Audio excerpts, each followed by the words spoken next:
নেওয়ার কথা মনে থাকে না। হাসরের মাঠটা এর চাইতে 1,00,000 ভাগে দাবড়ালি যেমন হবে তার চাইতে ভয়ানক হবে। উলাঙ্গাই উঠবেন। এরপরে আল্লাহ তাআলা কাপড় পরানো শুরু করবে।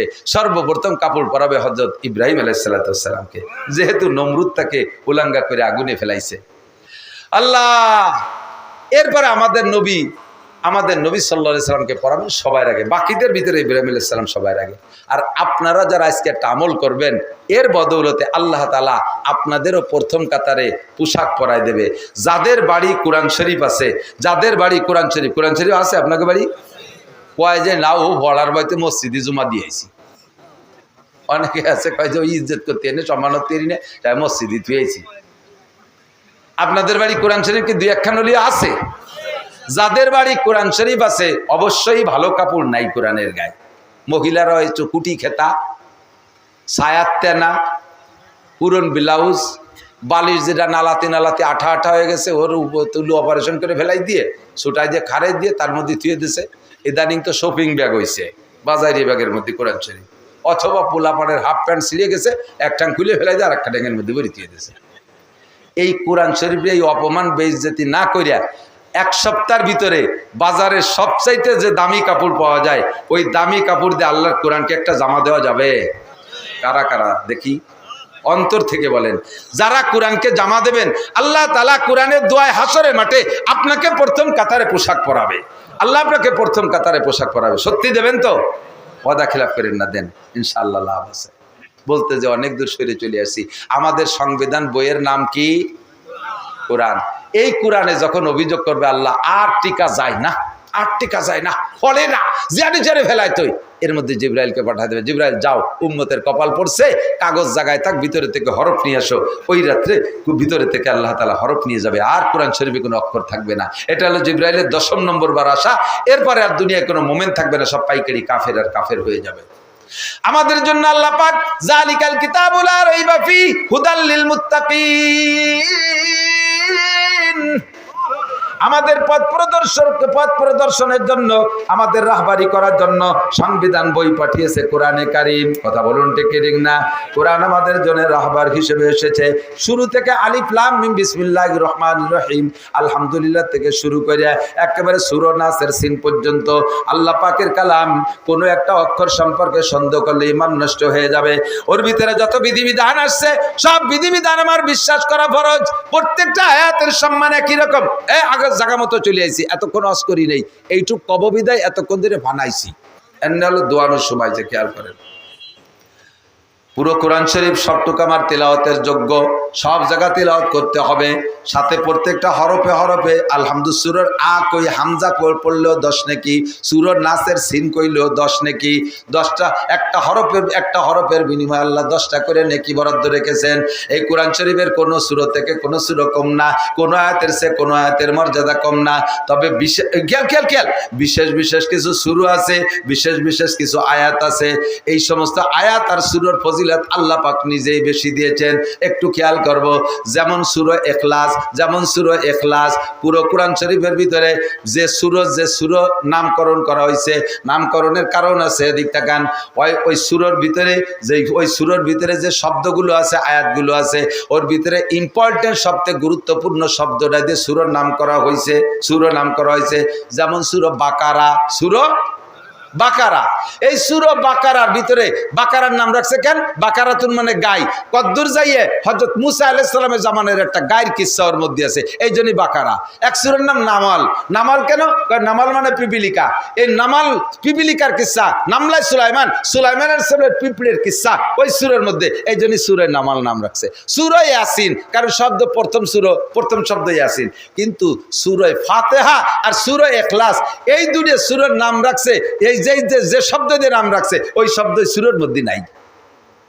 সূরা ফাতিহার মধ্যে আল ফাতহু শব্দ কোনো জায়গা নাই, অথচ তার নাম ফাতিহা। আর সূরা ইখলাস, তার ভিতরে ইখলাস শব্দ কোনো জায়গা নাই। কুল হুয়াল্লাহু আহাদ আল্লাহুস সামাদ লাম ইয়ালিদ ওয়া লাম ইউলাদ ওয়া লাম ইয়াকুল লাহু কুফুয়ান আহাদ, কোন জায়গায় ইখলাস আছে? সূরা ইখলাসের একবার যদি পড়েন 10 পারা কোরআন শরীফ পড়ার সওয়াব। এই সূরা ইখলাসকে যদি পরপর 3 বার পড়েন আপনার আমলনামায় পুরো 1 খতম 30 পারা কোরআন শরীফ পড়ার নেকি লেখা হয়ে যায়। সুবহানাল্লাহ কইছেন, খুশি আছেন তো? প্রশ্ন আছে? কোনো প্রশ্ন আছে? আমার আছে প্রশ্ন। তো 3 কুলু বললে যদি 1 খতম পড়ার নেকি হয়, তা 1 খতম খাটিয়ে পিটিয়ে ভর্তি যাবো কে? 30 পারা পড়লে যে নাকি 3 কুলুতে যদি তাই নাকি হয়, তা আমি এই 2 মাস ধরে খাটিয়ে পিটিয়ে 30 পারা ভর্তি যাবো কে? এই প্রশ্ন তো হয়। এই প্রশ্নের অ্যান্সার হলো, খেয়াল করেন, আমরা যে খানা খাই, খানা খাওয়ার মূল উদ্দেশ্য কি? খানা খাওয়ার মূল উদ্দেশ্য হলো ক্ষুধা নিবারণ। কতক্ষণ? খানা খাওয়ার মূল উদ্দেশ্য কি? ক্ষুধা লাগছে যাতে ক্ষুধা মিটে যায়, এইটা না? তো ক্ষুধা নিবারণের জন্য খানা খাই। ক্ষুধা নিবারণের 2টা পদ্ধতি আছে। একটা খেয়াল করেন, খুব বুঝার মতো একটা জিনিস। ক্ষুধা নিবারণের জন্য একটা হলো আপনি গরুর গোশ, খাসির গোশ, মুরগির গোশ, পোলট্রির গোশ, কই মাছ, শৈল মাছ, খল্লা মাছ, ইলিশ মাছ, বল মাছ, রসপান পিঠে, চিটাই পিঠে, দুবি পিঠে, বাপি পিঠে, ইত্যাদি ইত্যাদি পিঠে, আরও 4-5 প্রকার মিষ্টি, লাস্ট ফিনিশিং দই, এরপরে যাইয়ে 7 আপ, পান্টা, কোকাকোলা, এই 30-40 প্রকারে খাইছেন। খান আর কলজেটা ভরে যাচ্ছে, পরাণে আলাদা রকম স্বাদ পাচ্ছে, লাস্টে পরাণও ভরে গেল, পেটও ভরে গেল, ক্ষুধা নিবারণ হয়ে গেল, ঠিক না? আর এই ক্ষুধা নিবারণের আরেকটা পদ্ধতি আছে। ডাক্তাররা ক্যাপসুল বানাইছে। একটা ক্যাপসুল খালি আর কি দিতে হয় না। কথা বোঝেন নাই? কারণ খাবারের উদ্দেশ্য হলো ক্ষুধা নিবারণ। 10 প্রকারের খাইয়েও ক্ষুধা নিবারণ হয়, আর 1 ক্যাপসুলিও ক্ষুধা নিবারণ হয়। তো 1 ক্যাপসুল খাইয়ে যে ক্ষুধা নিবারণ হয়, 10 প্রকার খানা খাইয়ে যে ক্ষুধা নিবারণ হয়, দুটো কি এক? 10 প্রকারে খানা খাবেন, তরকারি খাবেন, তাতে একটা যে মজা পাবেন, ওই মজা তো ক্যাপসুলের মধ্যে নাই, ঠিক না? 30 পারা কোরআন শরীফ আলহামদুলিল্লাহ থেকে নাস পর্যন্ত রিডিং পড়লে এই 10-20 প্রকারের তরকারি দিয়ে খানা খাওয়ার মতো। যে সুরো পড়বেন ওই সুরের মজা আলাদা, যে আয়াত পড়বেন তার স্বাদ আলাদা। আর কুলু সুরে রাখছে আল্লাহ আমাদের মতো মূর্খ পাবলিক গরিব গুড়াবাগের জন্য, যে তোরাই 20 প্রকার কিনে খাতি পারবি না, কোন মতো একটা ক্যাপসুল খেয়ে থাইস। এই জন্য 3 কুলহু 1 খতম পড়া যাবে। 10 পারা পড়ে ফেলবে এখনই আমরা।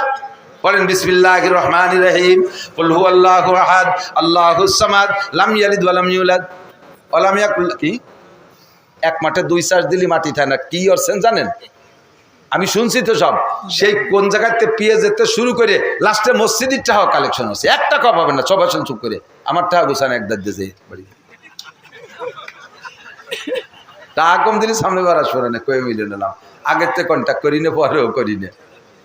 কম দিলি দাওয়াত রাহিনে, কেন কম দেবেন কেন? আমরা যতটুকু কষ্ট করি সব মানুষ বসে রয়েছে। আর এক বেটা ডাকাইতে আইসে বলে তারে 1 লাখ টাকা দেবেন, হেলিকপ্টারে আনবেন। আমরা পাই আইটে আইসি বলে আমাকে ওদের দাম নাই।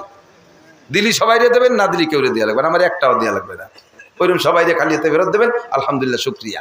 যা কামাই হচ্ছি তাই 2 মুছে খেয়ে বেড়াবো ইনশাআল্লাহ। দুঃখ লাগে, নারকেলের জোড়ার চাইতে সুবরির জোড়ার দাম বেশি হয়ে গেছে।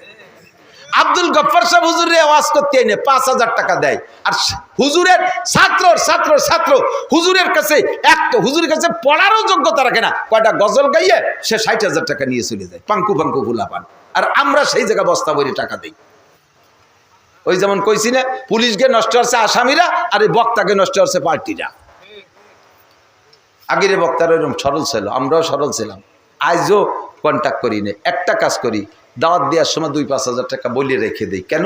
এই বছরও 10টা দাওয়াত, এই যে কয় 2 মাস আসছে, এই 2 মাসের মধ্যে 10টা দাওয়াত মিস করছে। যারা কিছু অ্যাডভান্স দিয়ে যায়নি ওরা আমারে কয়ও না। মাহফিলের দিন আমি ফোন দিছি, তোমাকে মাহফিল না আজকে? কয় না হুজুর, হবে না। তো হবে না তো আমার আগের থেকে কবি না। কয় জামাল তুই কইস নেই? ও কাজ কামাল তোরে দি কলাম কতি। কয় আমার মনে চেল না। আমি দিনটা খালি বসে রয়েছি, অথচ কত মানুষ চাচ্ছে, দিতে পারলো না। আর যদি 5,000 দিয়া থাকতো ওর বাপরে বেশি হলে মাহফিল করতো। এই জন্য কিছু রাহি, বাকি গুনিয়ে দেখি যা দেয় ফিটির হইতে চলে যাচ্ছে। এই অক্টোবর মাসের প্রত্যেক দিনই মাহফিল করছি, মিস হয় নাই খুব একটা। প্রত্যেক দিন 1-2টা মাহফিল করি। আমার আজকের পকেটে এর মধ্যে যে কয় টাকা আছে, অল্প কয়টা আছে, এছাড়া আমি কোনো টাকা রাখতে পারিনি। আজকেও মাদ্রাসায় 1 লক্ষ টাকা দিয়ে এসছি। যা কামাই করি, বাড়ি বাজারে 3000 টাকা দিছি, 2 ছোট 2 ছেলের 2000 টাকা দিছি। ওদের জন্য 2টা মুরগি কিনে পাঠাইছি, ওই যে গ্রিল মুরগি 1300 টাকা দিয়ে রুটি মুটি দিই। আর আমার তেলের টাকা ছাড়ার কোনো টাকা নেই, সব মাদ্রাসায় দিয়েছি। আল্লাহ পাক আমারে মাদ্রাসা দেশে, আমি মাদ্রাসা করার জন্য, আমি এই জন্য এখান থেকে কিছু আমার নেওয়া লাগবে, তাই নেই যেহেতু আমারও তো মাদ্রাসা চালাতে হবে, কালেকশন করতে পারি না, আমার মাদ্রাসার জন্য করতে পারি না, আপনাদের জন্য করতে পারি না, আমি নিজে দুর্বল, এই জায়গায় দুর্বল, আমি অত্যন্ত দুর্বল। কষ্ট নিয়েন না, একটা টাকা কেউ দেবেন না এই মাদ্রাসা আজকে, ঠিক আছে? যা দিয়েছেন বহুত দিয়েছেন, একটা টাকা দেবেন না, যার সময় 500 করে টাকা দিয়ে যাবেন। আমি 1 টাকা দিতে নিষেধ করছি, একটা আর কি দেয় ও দেওয়ার আছে তো নাইও পকেটে, 1 টাকা মরহুম হয়ে গেছে, মার্ডার হয়ে গেছে, একটা 2টাও তো নাই না, 5 টাকাও যায় যায় ভাব, সেলেসা শুরু হয়ে গেছে, ও তো কিছু দেয় না, একটা বিড়ি কাতি গেলেও 5 টাকা লেগে যায়। ভয় নাই ভাই, টাকা চাচ্ছি না, ভয় নাই, বসেন। আল্লাহ কি বলছি, তাহলে 3 কুলহুতি আমাদের 10 পারা 1 খতমের নেকি, বলেন আলহামদুলিল্লাহ। সূরা ইয়াসিন 1 খতম পড়বেন, 10 খতম কোরআন শরীফ পড়ার নেকি পাবেন। ভাই এদিক তাকান, কোরআন শরীফের ইবাদতের একটা ফজিলত আছে। আল্লাহ পাক বলেন, মান আমিলা সালিহাম মিন যাকারিন আও উনসা ওয়া হুয়া মুমিন, নারী আর পুরুষ যদি ঈমানের সাথে নেক আমল করে, আল্লাহ কয় তারে প্রতিদান মূলটা দেব আখেরাতে, ফালা নুহিয়ান্নাহু হায়াতান তাইয়্যিবা, প্রত্যেকটা নেক আমলের বিনিময়ে দুনিয়ায় তাকে আমি একটা প্রতিদান দিয়ে থাকি, দুনিয়ায় সুখময় শান্তির জীবন যাপনের ব্যবস্থা আমি করে দেই, বলেন না সুবহানাল্লাহ।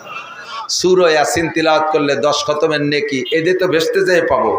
দুনিয়ায় কি হবে, সূরা ইয়াসিন যারা দিনের বেলা সূরা ইয়াসিন আর রাতের বেলা সূরা ওয়াকিয়া পড়বে, আর এটা খেয়াল করতে হবে, যারা দিনের বেলা সূরা ইয়াসিন, রাতের বেলা সূরা ওয়াকিয়া তিলাওয়াত করবে, নেকি তো নেকির জায়গায় থেকেই যাইবে, পাশাপাশি আল্লাহ পাক আপনাকে দুনিয়ায় কোনো প্রকারের অভাব দেবে না, কোনো প্রকার অভাব দেবে না সূরা ইয়াসিনের তেলাওয়াতের বদৌলতে। আমি পড়ছি আয়াতুল কুরসি, ওর তর্জমা বলার ইচ্ছা ছিল, কিন্তু আজ শরীর চলে গেছে অন্য দিক দিয়ে, টাইম মেলা খেয়ে ফেলাইছে অন্য দিক। একটু মাত্র ফজিলাতটা শুনে নেন। আয়াতুল কুরসি পারেন তো?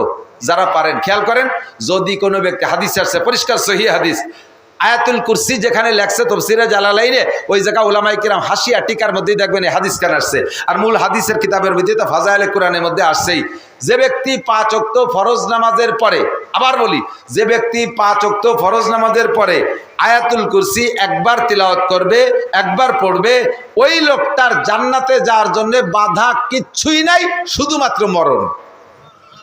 তার মানে মরার সাথে সাথে আল্লাহ তাআলা তার রূহের সাথে জান্নাতের সমস্ত আলো বাতাস চালু করে দেবে, বরজাখের জগতে সে শান্তিতে থাকবে, শুধু মরতে যে দেরি। আয়াতুল কুরসির আর কি ফজিলত, আপনি গাড়িতে উঠবেন, গাড়িতে যানবাহনে উঠবেন, যানবাহনে উঠে আপনি আয়াতুল কুরসি পড়বেন, প্রথম পড়বেন সুবহানাল্লাযী সাক্কারা লানা হাযা ওয়া মা কুন্না লাহু মুকরিনিন ওয়া ইন্না ইলা রাব্বিনা লামুনকালিবুন।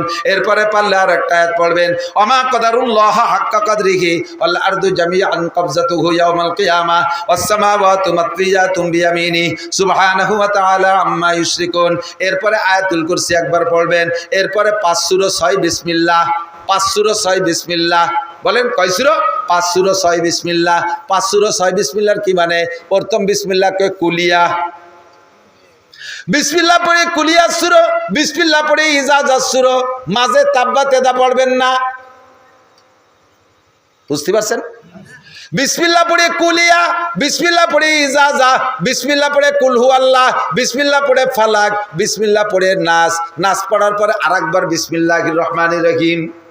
5 সূরা 6 বিসমিল্লাহ আর আয়াতুল কুরসি পড়ে যদি কোনো ব্যক্তি যানবাহনে আরোহণ করে, ওই যানবাহন আগুনে পুড়েও যদি ছাই হয়ে যায়, সাগরের মধ্যেও যদি ডুবে যায়, সব যদি শেষ হয়ে যায়, আল্লাহ পাক ফেরেশতার মাধ্যমে আপনার জানটা বাঁচাইয়া দিবে। আয়াতুল কুরসির ফজিলত। আপনার বাড়ি পাহারার জন্য নাইট গার্ড লাগবে না। আপনি রাত্রে শোয়ার আগে কপালের এই জায়গা হাত দেবেন, আমার দিকটা কান, আর চক্ষু বন্ধ করে মনে মনে কল্পনা করবেন আপনার বাড়ি বন্ধ দিচ্ছেন, বাড়ির মেন গেটের একটা সাইড, মেন গেটের মাঝখানে আপনি হাত দিচ্ছেন, এরকম মনে করবেন। আস্তে আস্তে করে হাত কপালের পাশ দিয়ে ঘুরবেন আর আয়াতুল কুরসি পড়বেন। পড়তে ওয়াসিয়া কুরসিউস সামাওয়াতি ওয়াল আরদ ওয়ালা ইয়াউদুহু হিফযুহুমা ওয়া হুয়াল আলিয়্যুল আযীম। এই কই আবার যেখান থেকে রওনা দিছিলেন হাতরে, বাড়ির যে জায়গা থেকে ওই জায়গা পর্যন্ত আঙ্গুল নিয়ে আসবেন, মনে মনে মাথার পাশ দিয়ে ঘুরবেন, মনে মনে বাড়ি বন্ধ দেবেন। আপনার ইন্ডাস্ট্রি চট্টগ্রাম আছে তারে ওইভাবে বন্ধ দেবেন, আপনার একটা গার্মেন্টস আছে গাজীপুর তারে আপনি ওই জায়গায় বন্ধ দেবেন, তেলের পাম্প আছে সিলেট তারে এইভাবে এই জায়গায় বসে বন্ধ দেবেন, সালতায় বসে বন্ধ দেবেন। আল্লাহ পাক রব্বুল আলামিন আসমানি ফেরেশতা দ্বারা আপনারও ইন্ডাস্ট্রিজ কলকারখানা ঘর বাড়ি, আপনার একটা ছেলে পড়ে ঢাকা ওরে আপনি বন্ধ দেবেন, মাইয়েটা বিয়ে দিয়েছেন